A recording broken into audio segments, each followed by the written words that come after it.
नमस्कार। आज 15 डिसेंबर। ब्रह्मचैतन्य गोंदवलेकर महाराज आपल्या आजच्या प्रवचनात आपल्याला काय सांगतात ते आपण ऐकूया। श्रीराम। नामस्मरणात राहणारालाच खरे दर्शन होते। श्रीकृष्ण परमात्म्यांना सुद्धा देह ठेवावा लागलाच ना।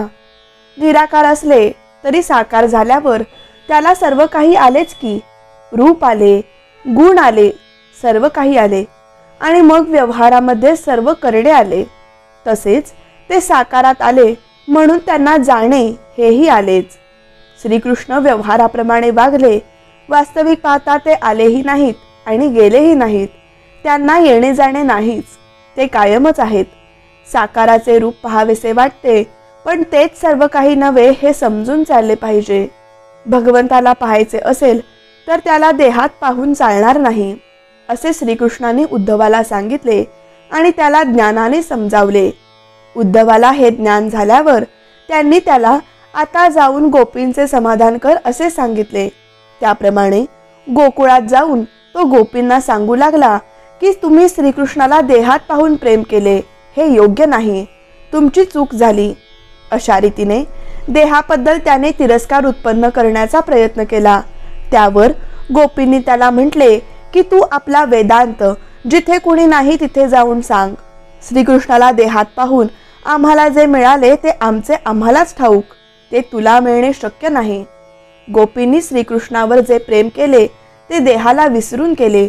त्याच्यापुढे त्यांनी सर्वस्व तुच्छ मानले आणि त्यामुळेच श्रीकृष्णालाही गोपींवर तसेच प्रेम करणे भाग पडले।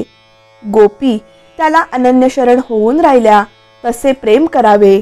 जो नाम घेतो तोच खरा स्मरणात राहतो आणि त्यालाच खरे दर्शन होते आणि ते रोज सतेज होत असते।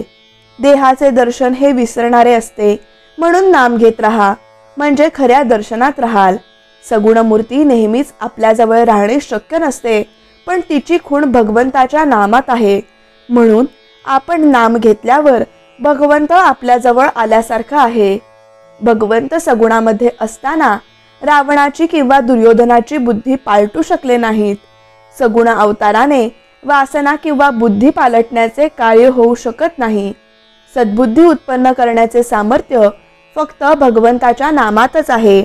व्यवहारामध्ये सुद्धा आपण बघतो की रूप गेले तरी नाम शिल्लक राहते। म्हणूनच राम, कृष्ण इत्यादी सर्वजण शेवटी नाहीसे होऊन केवळ नाम तेवढे शिल्लक राहिले। नाम हे अस्थिर आहे, रूप हे सारखे बदलणारे आहे। कलियुगात सगुण अवतार नसला तरी नामावतार आहे आणि तोच खरा तारक आहे। नामाकरिता नाम घ्या की त्यात राम आहे हे कळेल। श्रीराम जय राम जय जय राम, श्रीराम जय जय जय राम, श्रीराम जय राम जय जय राम।